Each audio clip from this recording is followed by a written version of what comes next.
मुख्यमंत्री वैद्यकीय कक्षेद्वारे 682 गरजूंना 6 कोटींची आता मदत करण्यात आलेली आहे। मुख्यमंत्री वैद्यकीय कक्षाद्वारे नाशिकमध्ये 682 गरजूंना मदत देण्यात येते। मुख्यमंत्री वैद्यकीय कक्षाद्वारे हे अर्थसहाय्य आपण पाहतोय। जानेवारी ते मे या 5 महिन्यांच्या कालावधीत नाशिक जिल्ह्यातील 682 गरजू व्यक्तींना मदत देण्यात आलेली आहे।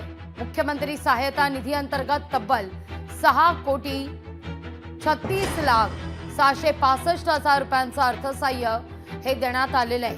गोरगरीब गरजू रुग्णांना झालेल्या दुर्धर आणि महागड्या शस्त्रक्रियांसाठी मुख्यमंत्री वैद्यकीय सहायता कक्षेतून अर्थसहाय्य हे दिलं जातं।